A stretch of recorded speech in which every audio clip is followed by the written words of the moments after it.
a story that broke last Friday. The first transgender officer in the U.S. Army, right, arrested being a Russian spy, traitor to our country.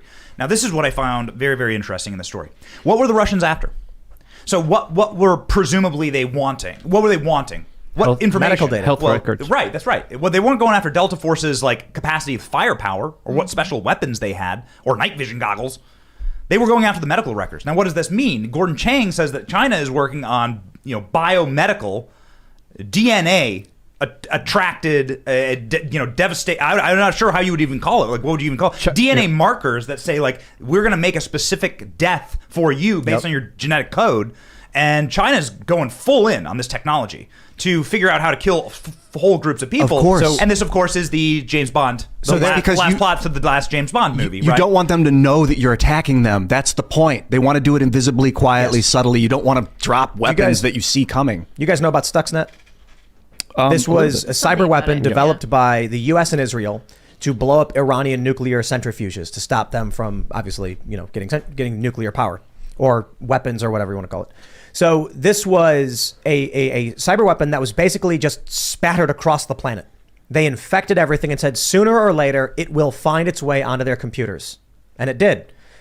It did nothing until it found the centrifuges. And then it caused them to spin until they exploded.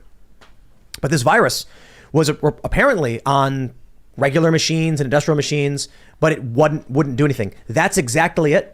I wonder if back then someone saw that and said, we can do that on a computer. Can we do that on a person? Yeah.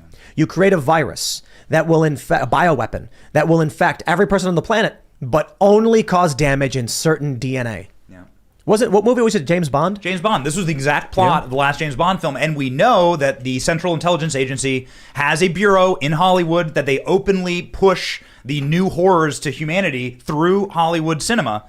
And that they are probably concerned about this because this is what was happening. This exact thing was happening in James Bond film. There's a black character, female character, right? People thought she might have been the new James Bond, right? 007 takes time off and she becomes 007.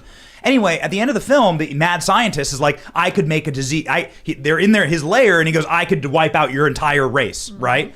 That was his threat to her, is that I could wipe out your entire people based on the genetic code. But hold on. Right?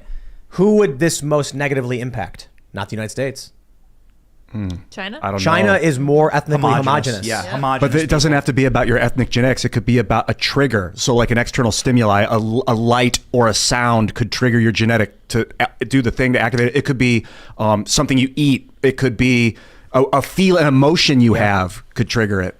That's some kind of chemical release in your brain activates it or something like that. Yeah. They did a mass murder of a group at the beginning of the movie. And I mean, obviously, it's not a documentary, okay? Like, it's a James Bond film. But they killed a specific targeted group of people because they all took a tablet, right? They took a pill that you could give the military, let's say. Everyone in the military, they all take, like, very similar medicines, obviously vaccine mandates, so on and so forth. And so you could target them based on the medicine that they take. There was some show that I was watching. What was it? Fringe. Oh, yeah. Yeah, Fringe had an episode like Great this, show. right? Where this guy is developing this kind of smell that if you smell it, it kills you. Did you guys know this? He was trying to target a specific person through their genetics, something like that. Something like that. I don't know. I haven't seen it in a while.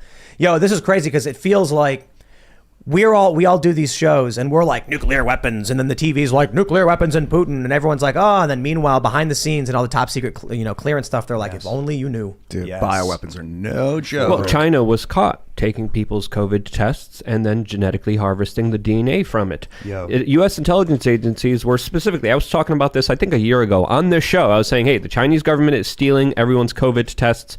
U.S. intelligence agencies are warning medical facilities not to get rid of their tests in a way where, of course, the Chinese government could get them. They have been getting them. They have been harvesting the data for multiple reasons. One is an economic reason. Another reason could be, of course, a new form of warfare, germ warfare, DNA-specific warfare that I think is also on the possibility. But the more likely possibility that, of course, people need to understand here is that China also wants to game the big pharma market. So if they have everyone's DNA, they know what people would be getting sick of. They could start producing and manufacturing medicine to beat out big pharma and and become the next big overruling kind of power. So for all of the people that may be listening and they're going, no, that's crazy. China's not taking your DNA. I give you NPR. Dun dun dun. China wants your data and may already have it. February 24th, 2021, from All Things Considered. They say, Exciting. as COVID cases began to rise a year ago, a Chinese company contacted several U.S. states and offered to set up testing labs. As a byproduct, the Chinese firm Beijing Genomics Institute would likely gain access to the DNA of those tested. The offer was tempting for states struggling to set their own testing facilities for a new virus on short notice, but U.S. national security officials urged the states to reject the offer, citing concerns about how China might use personal data collected on Americans. We certainly reached out to our partners in the community to make sure, blah, blah, blah, blah, blah. This is just one of the earlier stories. Yeah, it definitely makes you wonder why the COVID tests were free, and given out to everyone. No, hold on, though. Those you didn't return. Right. So what this is more about is facilities where you'd pull up and they'd test you and then we'll call you back later. Exactly. The COVID test you got at home, you like snorted into or whatever, and then you threw it in the trash. You had to and you're buy done. those, right? Right. Yeah, but the free ones, they had your DNA sample. No. The ones they give you at your house, they were the same ones from the grocery store or whatever. Yeah. This is what they're talking about is there were places you could go to get tested where you'd drive up in your car, they'd stick you in the nose and say, we'll call you back on Wednesday and let you know. That's where the concern is on whether or not they were getting access to your DNA. I mean, to Luke's point, how much of our pharmaceuticals is processed in China? A How lot, majority. I mean, the vast majority. I don't know the exact number. I'm sure it's easily you easily find it. I can Google it right now. Yeah, but vitamin C, supplements, all of it, antibiotics. Considerable I just want to make majority sure of American pharmaceuticals they go manufactured on in China. I just want to make sure I clarify too. As much as they go on to say that these states turned it down. This is funny.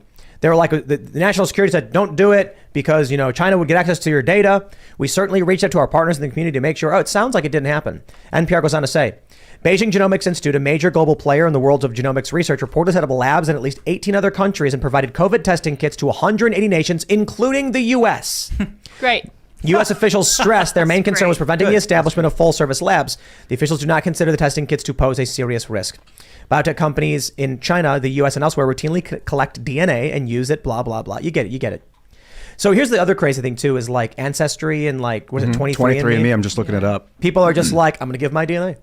And then a company buys 23andMe. Who owns it? I don't know. Do you know the guy that owns 23andMe personally? And I'm I asking you. I believe also the FDA made an announcement that they were taking some of the tests and running larger projects and scientific experiments with them based off human DNA.